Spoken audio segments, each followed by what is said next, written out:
Y hoy vamos a hacer algo especial, ¿vale? Entonces, hoy no voy a hablar yo.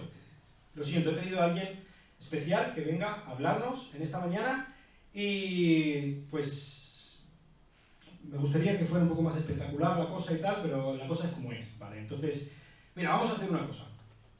Este personaje va a venir y nos va a hablar de su particular visión de la Navidad, cómo él lo vivió, porque es alguien que lo vivió y de una manera muy cercana, ahora vais a ver, la Navidad. Entonces, cuando vamos a leer el texto, vamos a estar en el primer capítulo del Evangelio de Mateo, cuando leamos el texto y oremos, yo voy a dar una palmada y a partir de ese momento, este personaje tan especial que con todo el amor de su corazón ha accedido a venir aquí en esta mañana con nosotros. Él va a comentarnos acerca de qué es lo que pasó, cómo lo vivió él, y después, cuando vuelva a dar una palmada, pues ya se habrá ido, espero que se despida, diga adiós o algo, bueno, ya veremos, y entonces, pues ya, pues volveré yo, ¿vale? Entonces, esta es un poco la idea. No creo que haya voces de ultratumba, ni humo, ni cosas por el estilo, ¿vale? Entonces, hay los medios que hay y está bien así. Vamos al Evangelio de Mateo, capítulo 1,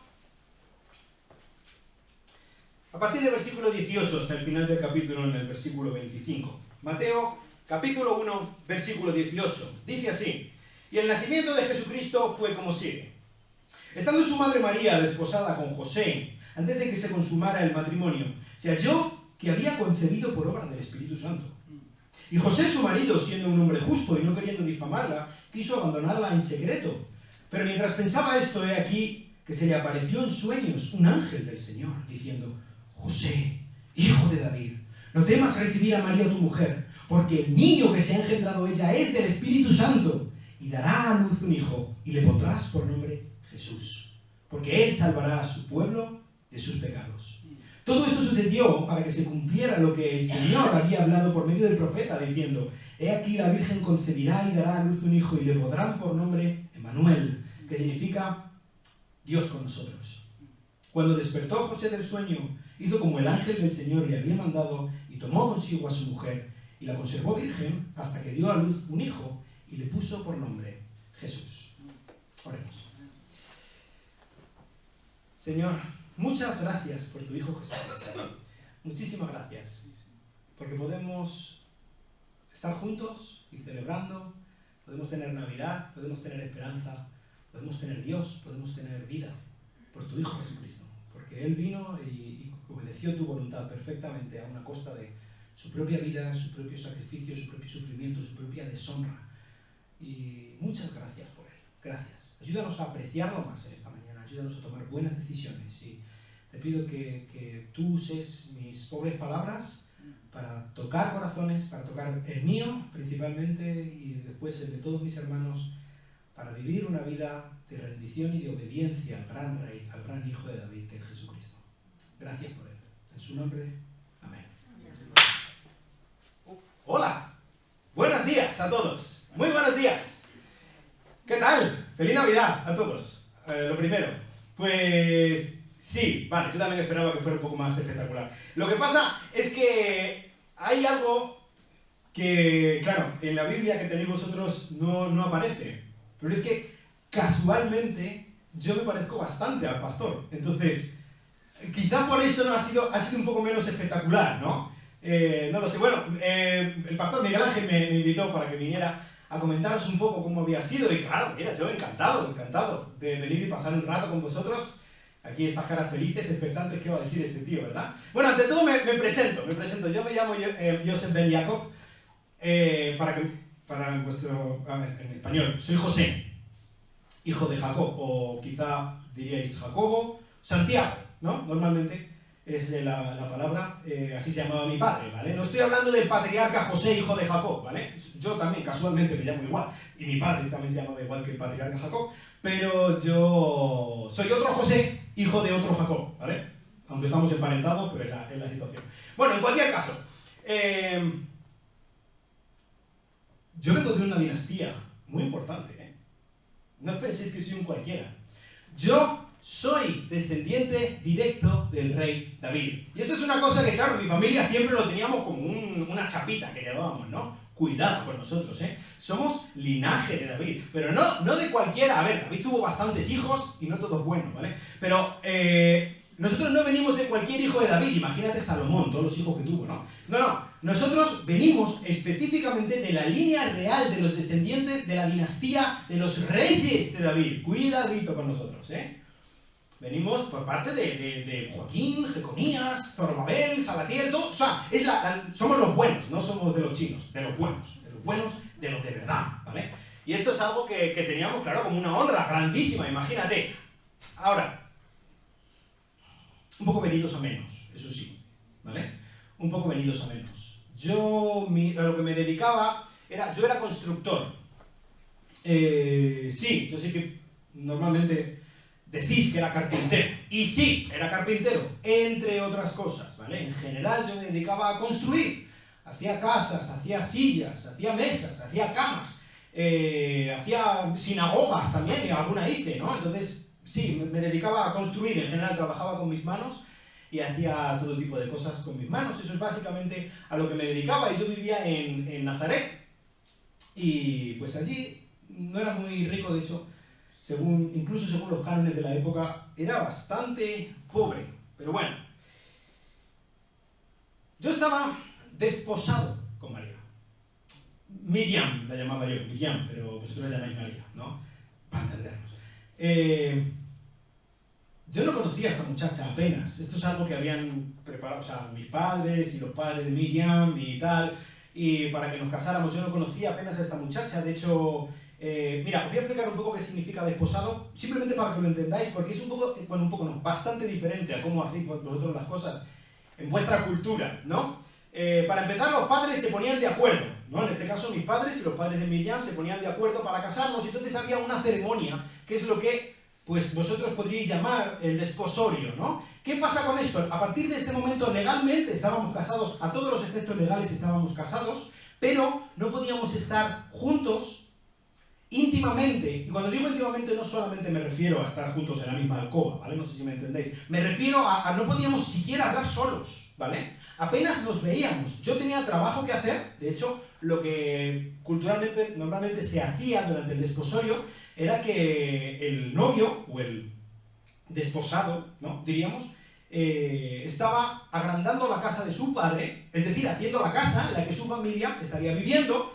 El año, después de que se cumpliera el año, teníamos ese año para hacer la casa. Y claro, imaginaos, yo soy constructor. Bueno, era constructor, sigo haciendo mis pinitos, ayudo a mi hijo a hacer algunas cosas que está haciendo. Pero bueno, yo era constructor. Y entonces yo estaba haciendo la casa para la que sería mi familia, o la que legalmente, técnicamente, ya era mi familia, ¿no? Pero estaba currando un montón. O sea, no es porque fuera yo, pero lo estaba haciendo muy, muy guay. Allí estaba la habitación donde estarían los niños, cuando tuviéramos niños, si Dios quería dárnoslo, ¿no? Y estaba preparando incluso los mueblecitos que íbamos a usar y todo, con una ilusión tremenda, una ilusión, vamos, era fantástico, ¿no? No sé si los que estáis casados y los que estáis pensando en casaros, probablemente esta imagen la tengáis en vuestra mente, de estar, pues, el novio allí, esperando a que venga la novia, ¿no? Y ella tan guapa, y cuando la ves entrar, ¡ay, madre mía, pero si es preciosa!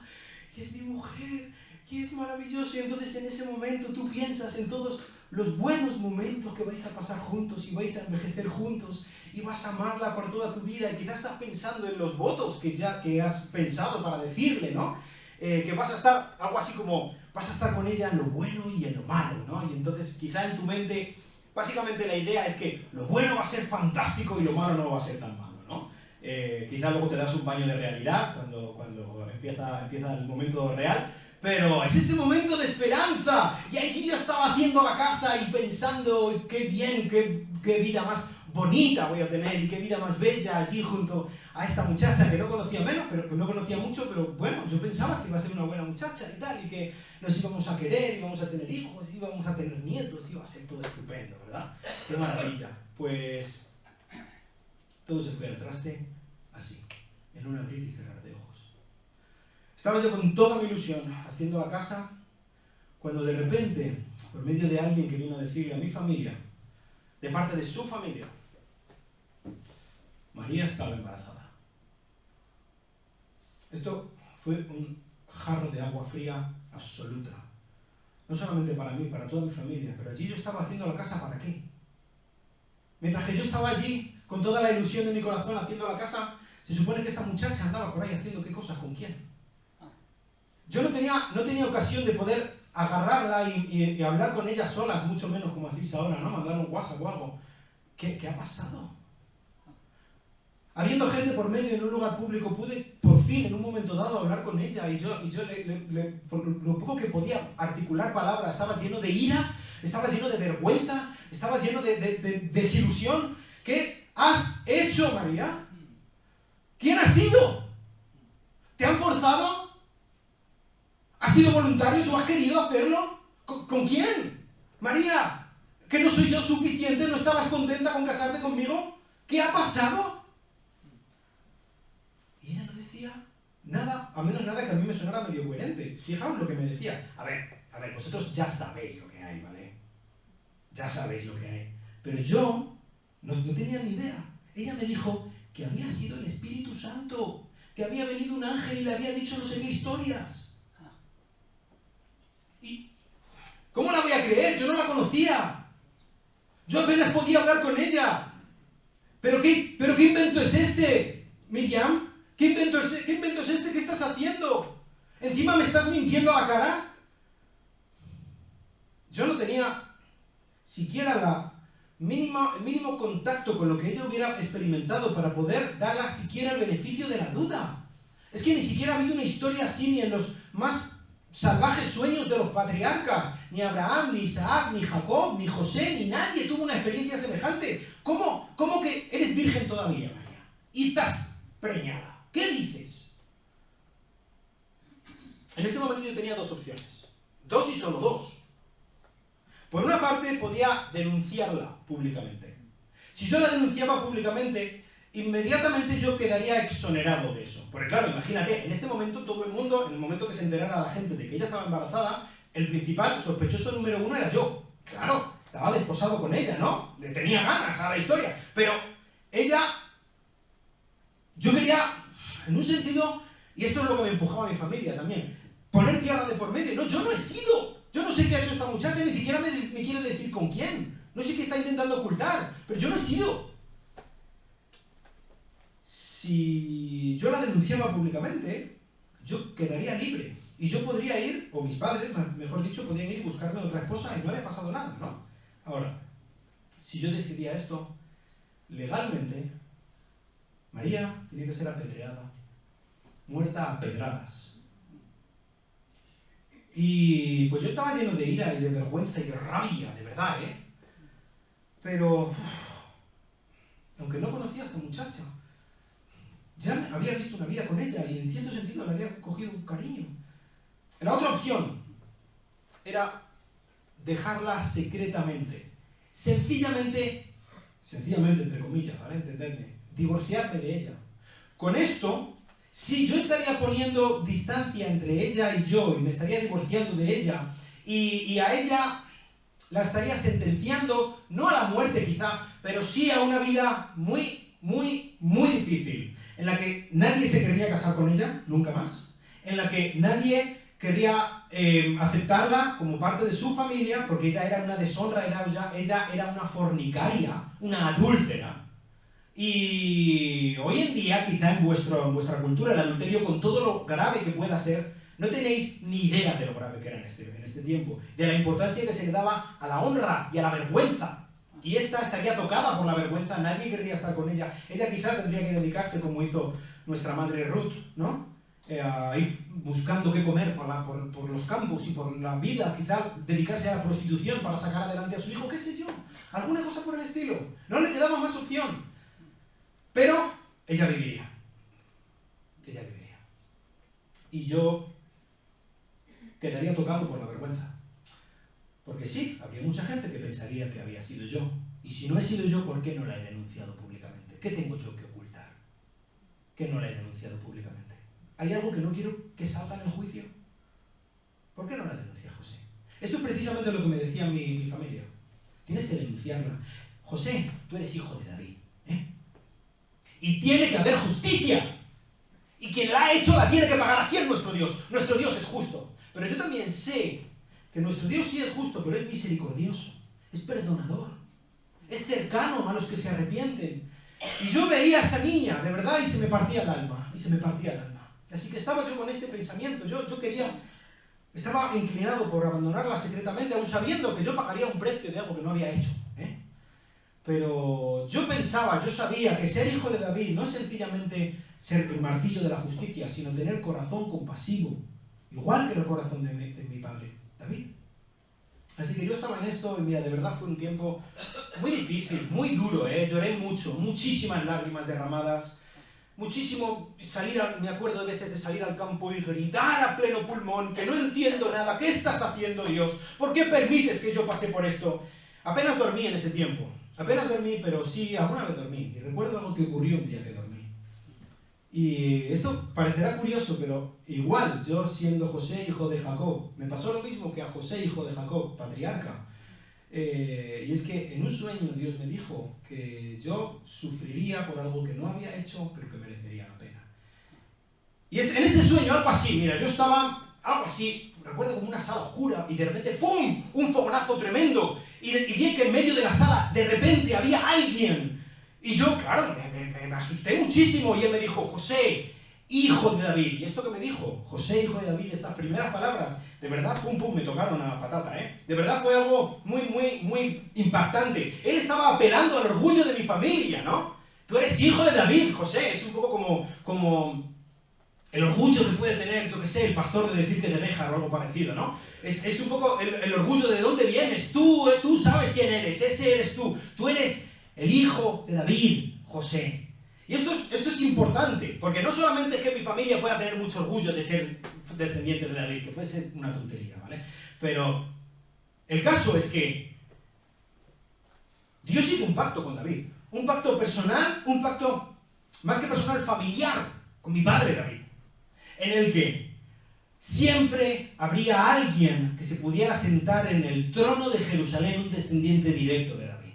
Dios iba a establecer una dinastía, una casa para la familia de David, por la cual siempre habría alguien que se sentara en su trono. Un trono que, según dice, por ejemplo, el profeta Daniel, el profeta Isaías, el profeta Ezequiel, un reino que jamás terminaría, un reino que sería la cabeza de las naciones, un reino que establecería el mismo Dios, el reino de Dios, y que este reino estaría por encima de cualquier otro reino. Y esto sería por medio de mi familia, hijo de David. Así que lo que estaba diciendo el ángel era muy, muy, muy importante. Yo era un hijo de David.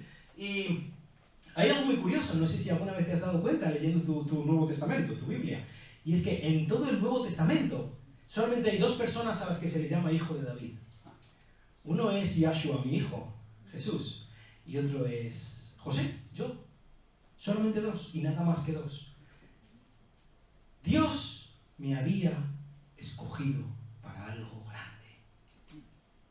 Es decir, ahora, sí, vosotros ya sabéis la historia, ¿vale? Entonces, darme el beneficio de la duda, yo en este momento no tenía mucha idea de nada. Dios había escogido, aunque yo en este momento no lo sabía, Dios había escogido a mi desposada, a la que sería mi mujer, la preciosa Miriam, María. Pero Dios también me había escogido a mí. No es que daba la casualidad que yo estaba desposado con una señora que Dios había escogido. Es que Dios también me había escogido a mí. Es que Dios me había escogido a mí siendo descendiente del padre David. Y Dios me había escogido a mí con un propósito específico, un propósito muy, muy importante. Y Dios me había escogido, no por cualquier cosa. Igual que había escogido al padre David. Dios me había escogido porque de verdad yo quería honrar a Dios. Y fue una prueba muy difícil, pero yo, sí, en medio de todo mi dolor y de mis gritos y de mi frustración y de mi ira, yo clamaba a Dios constantemente. ¿Qué quieres de mí? ¿Qué quieres que yo haga? Mira, si hace falta cargar con vergüenza, cargo con vergüenza, pero dime qué quieres que yo haga. Yo quiero hacer lo que tú quieres que yo haga. Y él me dijo, José, hijo de David, actúa como un hijo de David. Toma en serio tu identidad como un hijo de David. Y no temas. No temas al tomar a María tu mujer. Y en este momento el ángel me presentó una tercera vía en la que ni siquiera yo había pensado. ¿Y qué pasa si aceptas a María como tu esposa? ¿Cómo? Eso sigue. ¿Cómo voy a aceptar a María como mi esposa? No puede ser. Es adúltera. es fornicaria, no puedo aceptarla. No temas aceptar a María tu mujer, porque el hijo que van a hacer no es un hijo de pecado, no es un hijo de fornicación, sino que es un milagro concebido por el Espíritu Santo. No es algo que sencillamente ella haya hecho el mal y esta es la consecuencia. No, Dios la ha escogido, es una bendición, no es una maldición este hijo. Este hijo, de hecho, es la mayor de las bendiciones posibles. En este momento en mi mente vino algo que me había enseñado mi padre, luego ya lo he recordado varias veces en la sinagoga a lo largo de mi vida, unas palabras que dijo el profeta Isaías, que sí, me las dijo luego el ángel, pero que conste que yo me acordé primero, Y es que el profeta Isaías dijo que la Virgen concebirá y dará a luz un hijo. Y llamará su nombre Emmanuel, Dios con nosotros. ¿Estaba Dios cumpliendo en ese mismo instante con mi Miriam la esperanza de Israel? La promesa, la gran promesa, el Mesías. ¿Estaba Dios cumpliendo todas las promesas, todo lo que Dios había dicho a los patriarcas, a los profetas, allí mismo, en medio de mi familia? Y entonces Él me dijo, no temas recibirla. Ahora, piensa que yo tenía muchas cosas por las que temer para recibirla por mujer, Hay muchas cosas que yo tenía que temer. Si yo la aceptaba como mi esposa, estaría dando la razón a todos los que pensaran que yo soy el padre de ese hijo. Que yo he sido el que ha cometido adulterio, el que ha cometido fornicación con Miriam, incumpliendo la ley del desposorio. Estaría dando la razón, ¿y cómo iba a negarlo? Es el razonamiento que me decía mi familia, si tú no has tenido nada que ver con esto, ¿por qué no vas y la denuncias? ¿Qué tienes que temer, José? Y efectivamente, si yo la aceptaba como mi mujer, tenía muchas cosas que temer. Cargaría con la vergüenza, cargaría con la deshonra, ninguna palabra mía tendría validez alguna delante de nadie. Estaría tachado con la ignominia de por vida. Mi trabajo dependía de que la gente me contratara. ¿Y cómo van a contratar a un paria, a un fornicario, alguien que no tiene palabra, alguien que no merece ser israelita, y más aún cuando dice que es descendiente de David? Mentiroso, perro.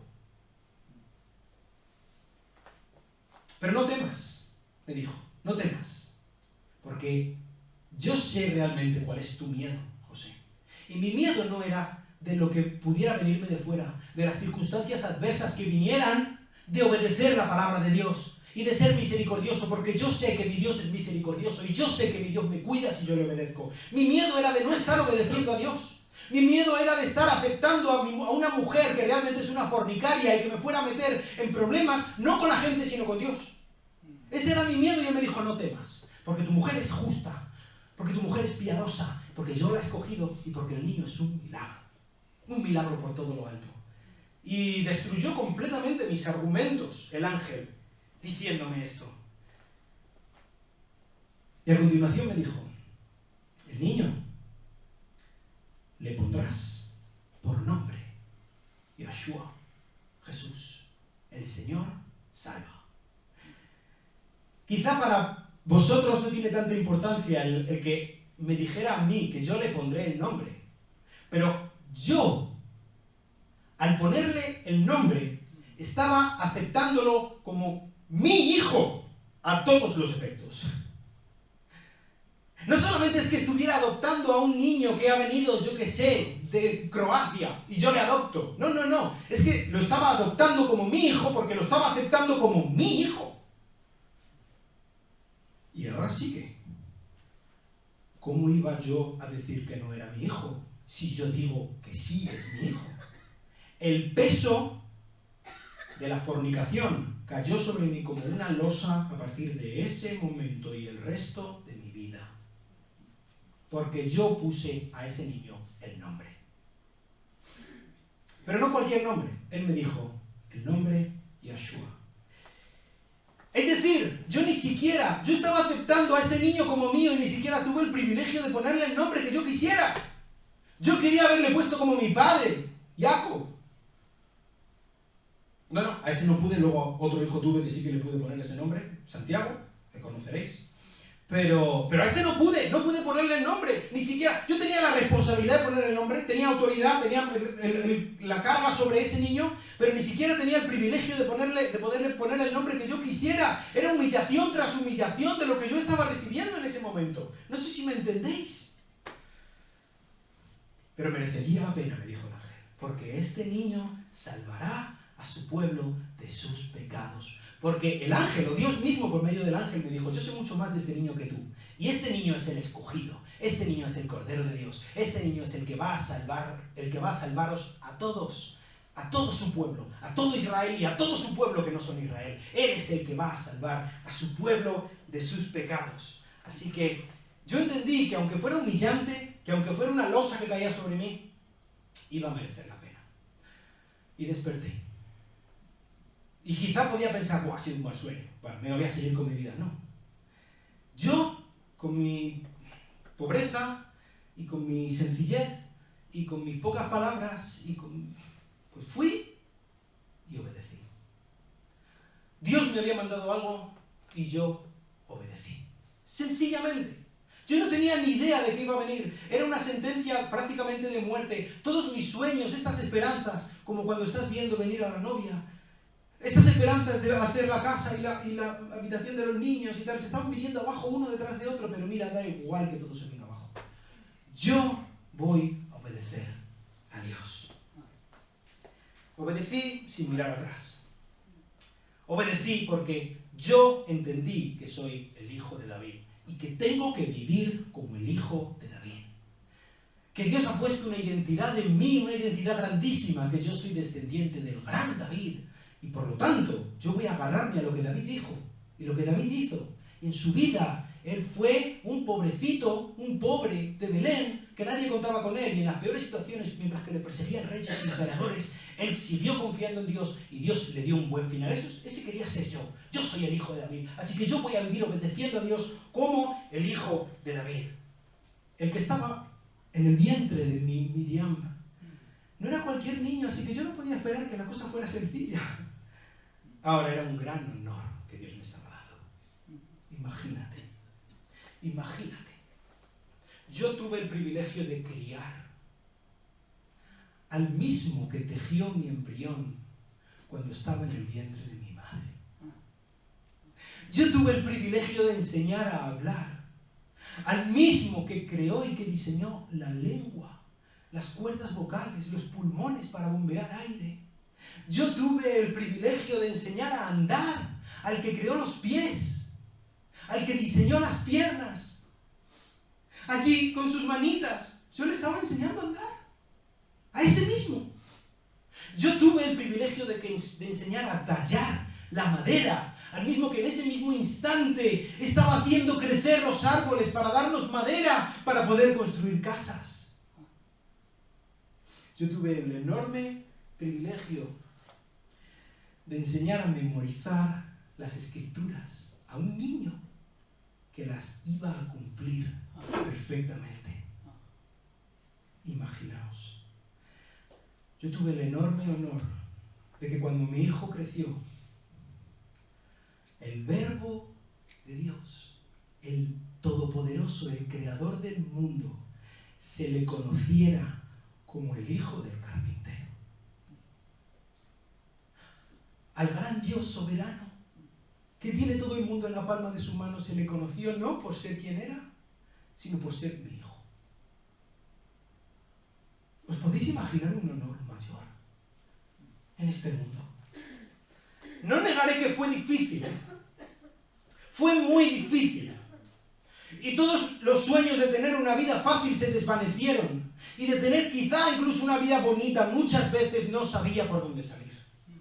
La gente no me contrataba, mi familia me repudiaba por estar haciendo lo que había hecho.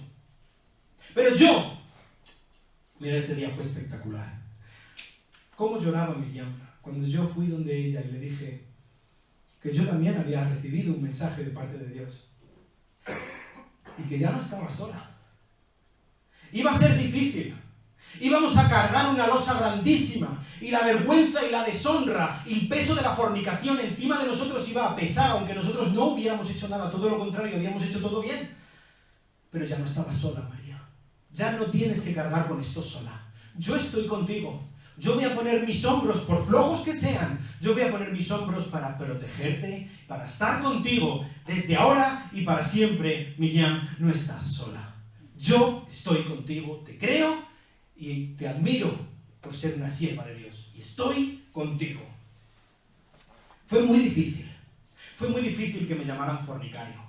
Fue muy difícil ver como a mi hijo, desde pequeño, le llamaran hijo de fornicación, como le siguieron llamando siendo mayor, por cierto. Fue muy difícil. Cuando incluso tuvimos que huir por nuestra vida porque el rey quería matarnos. El rey Herodes. Pero, incluso en medio de todo eso, pudimos ver la mano de Dios obrando. Como por ejemplo en aquella ocasión, cuando vinieron unos magos de Oriente y nos dieron regalos para el niño, con lo que milagrosamente pudimos sobrevivir en nuestra estancia en Egipto. Dios lo preparó todo y una y otra vez Dios estaba allí ayudándonos. Y el privilegio que tuvimos, en medio de nuestras lágrimas y en medio de nuestro dolor, fue tremendo. Yo no viví para verlo. Pues yo digo lamentablemente, pero Dios sabe. Dios me llamó y fui a reunirme con mis padres y fui al Seol, mientras mi hijo aún estaba creciendo. Y yo no pude ver en ese mismo momento, ahora sí le veo, ¿vale? Vivo con él, es mi vecino y trabajamos juntos a veces y estamos bien. Pero yo no pude verlo en ese momento en el hombre en el que él se convirtió. Mi hijo, mi pequeño, mi tesoro. Pero yo pude entender, cuando estaba viendo qué es lo que él estaba haciendo, cuando pude ver el sufrimiento terrible que él tuvo que soportar, yo pude entender que todo lo que yo sufrí no fue nada. Que todo lo que yo sufrí injustamente fue como un aperitivo, un poquito al lado de lo que él tuvo que sufrir. El tremendo calvario, nunca mejor dicho, que él tuvo que soportar. Por el mundo entero, sí, pero por mí también. Lo que él tuvo que sufrir fue todo. Y lo que yo tuve que sufrir fue nada. Y cuando mi hijo, mi precioso, mi pequeño, estaba allí colgando de aquella cruz y sufriendo la mayor agonía que nadie haya podido sufrir jamás, no tenía un padre en el cielo mirando. Tenía dos. Su Padre Celestial estaba descargando la justa ira de Dios por los pecados de todo el mundo, incluyendo los míos, sobre los hombros preciosos y lacerados de mi hijo. Y él estaba soportando la carga de todo el pecado del mundo en ese momento preciso. Y yo solo podía llorar. Y yo solo podía llorar. Había una cosa, hubo solamente un momento en el que mi hijo me sacó una sonrisa de satisfacción. Cuando él dijo a Miriam y a su discípulo Juan que se acercaran, y le dijo a Juan, está ahí tu madre, para que la cuidara. Yo ya no estaba para cuidarla. Y mi hijo, en medio de su sufrimiento, estaba preocupándose por mi María. Y en ese momento me salió una sonrisa en medio de mis lágrimas y dije, ese es mi hijo. Ese es mi legado. Ese es mi tesoro. Ese es. Tan pequeño como soy, tan insignificante como soy, Dios hizo que yo tuviera un legado bestial, desproporcionado, espectacular, porque yo decidí obedecer a Dios, porque yo decidí confiar en Él en los momentos más difíciles. En ese momento me vino a la mente las palabras que también dijo el profeta Isaías: despreciado, desechado entre los hombres, varón de dolores, experimentado en quebranto. Ciertamente Él cargó con nuestras enfermedades y llevó nuestros dolores. Con todo, nosotros lo tuvimos por azotado, por herido de Dios y afligido, mas Él fue herido por nuestras transgresiones, molido por nuestras iniquidades. El castigo de nuestra paz cayó sobre Él, y por sus heridas fuimos todos sanados. Yo adopté a ese niño como hijo mío. Yo adopté al Hijo de Dios como mi hijo. Y es por eso, precisamente por eso, que mi hijo fue el hijo de David. Yo adopté al Hijo de Dios como mi hijo, y es precisamente por eso que yo puedo ser el Hijo de Dios. Fue difícil, lloré mucho, fue injusto, pero este sencillo sacrificio, esta sencilla fe, esta sencilla obediencia de un hombre pequeño como era yo, Dios lo transformó en algo grandísimo. Dios lo transformó en algo eterno. Porque allí, no por mí, porque allí estaba el Verbo de Dios, el Hijo de Dios, con una misión, el Cordero de Dios, que quita el pecado del mundo. Y me gustaría, antes de irme, antes de despedirme, dejaros algo para que estéis pensando. Quizá pienses que eres pequeño, pequeña. Quizá pienses que no tienes capacidades, que no mereces, que no tienes. Y es verdad, somos pequeños. Todo lo que se precisa de nosotros es una sencilla fe, una fe imperfecta, una fe ridícula y una fe enclenque en el gran Dios, en el soberano, en el Dios de los patriarcas, en el Dios de los apóstoles, en el Dios de los israelitas, en el Dios de David, en el Dios de Abraham. Es lo único que se necesita, porque Cristo lo hizo todo. Lo único que tú y yo necesitamos es poner nuestra pequeña, sencilla, ridícula fe en este gran Dios, en este gran Salvador, que fue mi Hijo, Yahshua, Jesús, el Mesías, el Rey, el Hijo definitivo y perfecto de David. Si tú nunca has puesto tu fe, tu confianza, quizá pequeña, quizá insignificante, quizá que no tienes mucha fe, ponla en mi Hijo, ponla en Jesús. No hay nada más que necesites para llegar a tener vida y vida en abundancia, y vida eterna, y vida junto a mi precioso Hijo. Y si tú sí has puesto tu confianza en Él, quiero recordarte quién eres, igual que yo me tuve que recordar a mí mismo quién soy. Yo soy el Hijo de David. Y como tal tengo que actuar, como mi padre David. Si tú has puesto tu confianza en Él, tú eres el Hijo de Dios. Y como tal tienes que actuar, como el Hijo de Dios. Obedeciendo de una manera pequeña en la situación en la que estás. Quizá Él te está llamando a cargar con consecuencias de pecados que tú no has cometido. Y que es injusto. Hazlo agarrándote a Él, porque Él lo hizo. Hazlo mirándole a Él. Tienes que perdonar. Perdona. Si tienes que amar a quien no lo merece, ama. Esto es precisamente lo que recordamos en Navidad. Él nos dio a su propio Hijo y vino como un bebé pequeño, pero fue a una cruz como un adulto y murió por ti y por mí. Esto es a lo que Él nos llama, a seguir su ejemplo, a confiar en Él.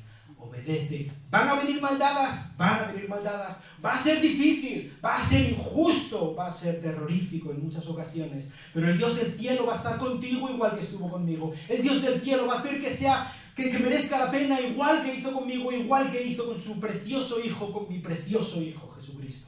Confía en Él hoy.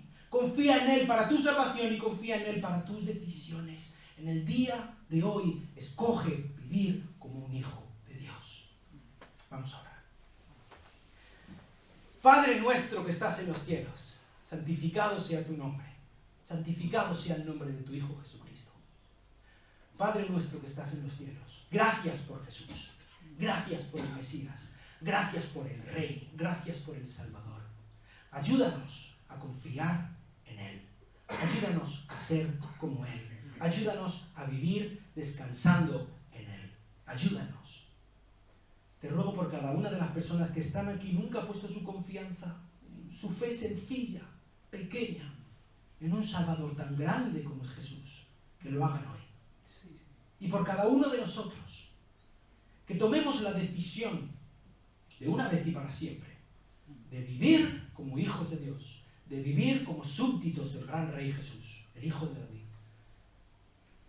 Y que tú hagas con nosotros como bien te parezca, sabiendo que tus planes son perfectos, son más grandes, son más altos, son más buenos.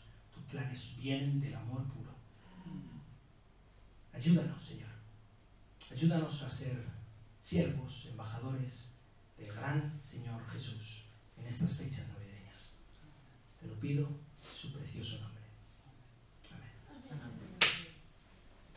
Que Dios os bendiga.